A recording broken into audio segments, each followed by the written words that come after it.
Hey, my nighttime friend. Welcome back to the Grounded Sleep Podcast. I am David, and hopefully I will help you get a really good deep rest tonight.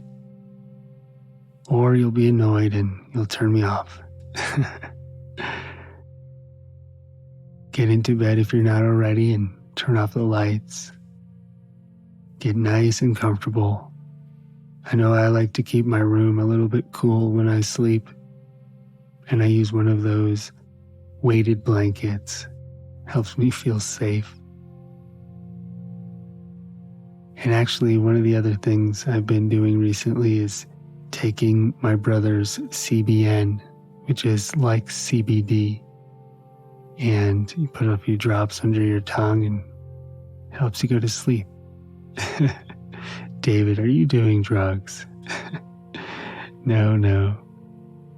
I actually used to live in Hawaii for 7 years, and I ran a nonprofit meditation school there.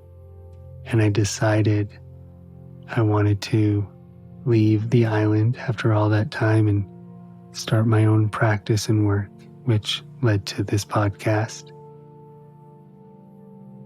And I went and lived on my brother's farm for a while in upstate New York, where he was growing organic vegetables.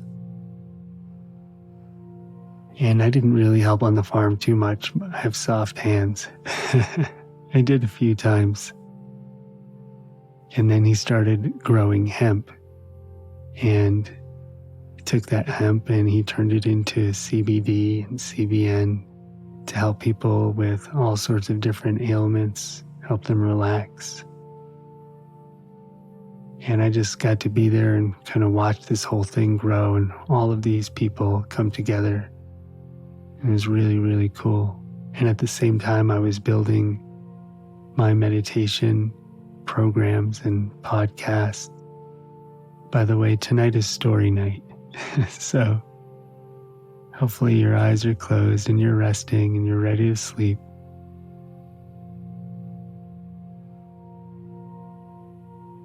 And so while my brother was outside digging in the dirt, literally, I remember actually going outside and helping him plant potatoes.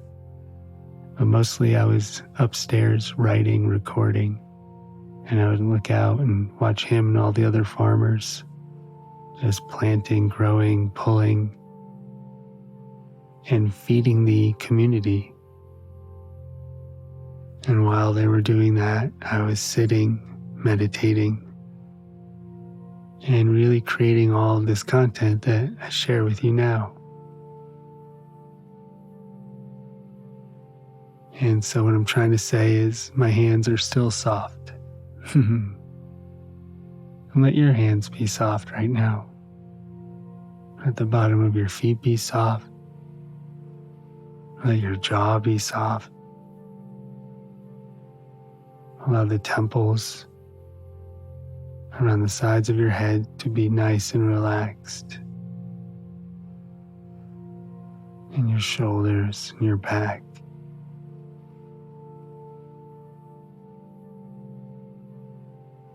And just surrender any tension that you might have from the day as you start to fall asleep here with me.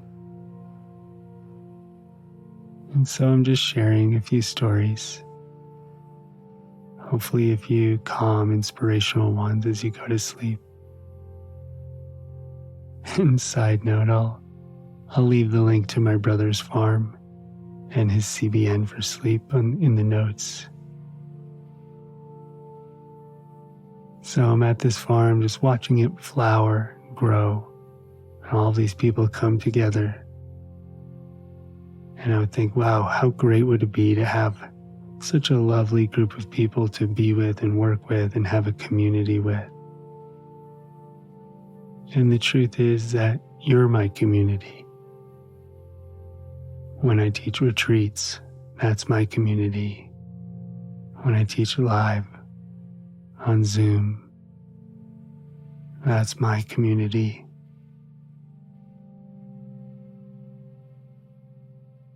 And so you're here, you're part of a beautiful community of meditators, even as you fall asleep. whether you know it or not.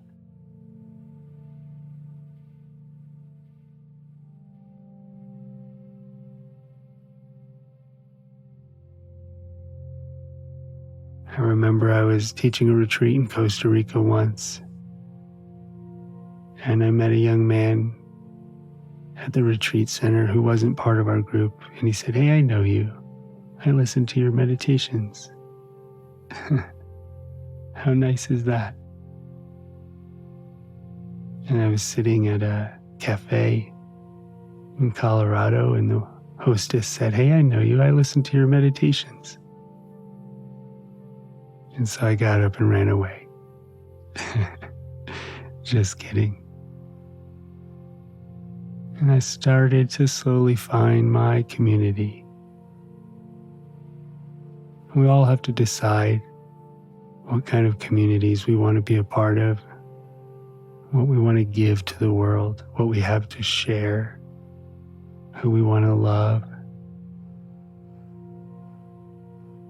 But one thing I know for sure is that you have to start by loving yourself and then slowly expanding that outwards into whatever group or community you decide you really want to be a part of. I took this beautiful group to Bhutan a little over a year ago. We went to Nepal and then Bhutan, which is a tiny little country on the border of China and Nepal. It's this country where they have gross domestic happiness. Their government actually checks up on their happiness. And their king decided to make the country a democracy. But the people said, "We still want you as king." So now there's kind of both. And it's some of the most kind, peaceful people I've ever come across. And so I took this group to Bhutan, and we did a really beautiful hike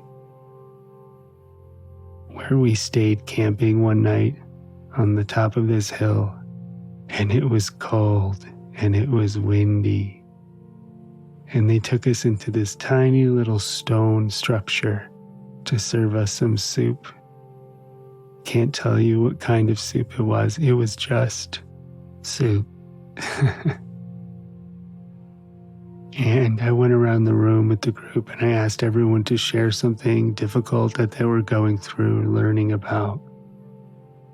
And oh boy, in this little stone room way up in the Himalayas, in Bhutan, did the tears start to roll and did the community start to form. It was so beautiful to watch this group struggle hiking up this mountain in the cold, thousands of miles away from their families and their friends and everything they knew,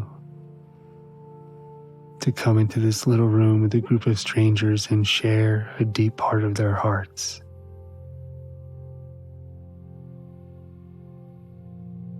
And I got to be there with them and help facilitate that, and it was so special. And I've had similar opportunities with groups in places like Bali and Italy and Costa Rica, and it's always so special. There's not a minute where I feel like I'm working. We're just there together as human beings on this journey, this very beautiful, short, deep, sometimes painful journey that's helping us transform into something really special. And we get to decide who we want to walk on this journey with. And so here we are together as you fall asleep. And even if you're in bed alone or with a partner, you're connected to thousands of other people sleeping tonight. And as you fall asleep consciously, as you fall asleep with intention, as you fall asleep with love in your heart for yourself and for humanity. Even while you're asleep, you and all the other thousands of meditators are shifting the energy and the consciousness of this planet, whether you know it or not.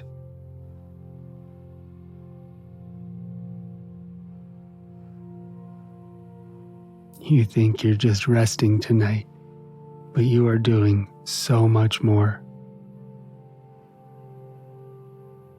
And the more inner peace and stillness you can radiate from the center of your being, the more it will affect the mental ethers of the entire species. I remember in other trips to the Himalayas, in India, being in a place called Zanskar, Ladakh, a city called Leh, which happens to have one of the highest airports in the world, full of Buddhist monks. And up there I got to meet and see so many incredible Buddhist monks and just people from the Tibetan heritage living such peaceful lives. And I got to climb way up some mountains to a monastery that was literally hanging off the edge of a cliff, thousands of feet high. And I got to sit there while the monks chanted and meditate with them. And the sense I got was that they were kind of raising the consciousness of the entire planet from the peaks of the biggest mountains in the world.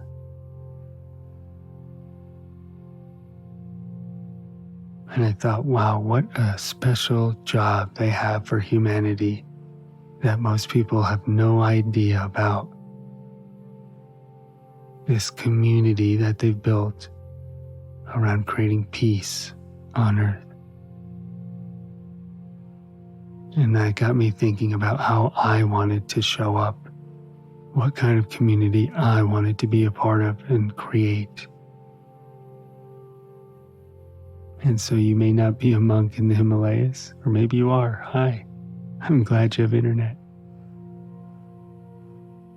But you are raising the consciousness just by finding that deep inner stillness inside yourself.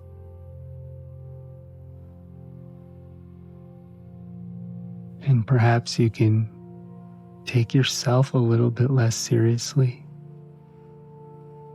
Loosen up any excess control, need for perfection. And when sleep wants to take you, it will.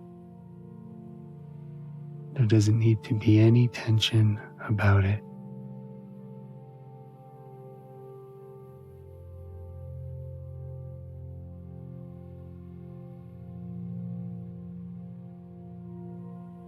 Make sure your breath is nice and slow.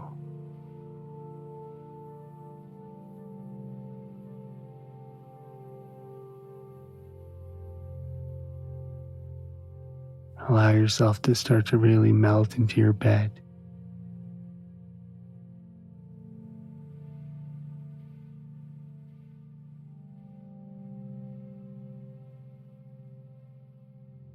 It's time to really let go of the day and drift off into the deep stillness of the night.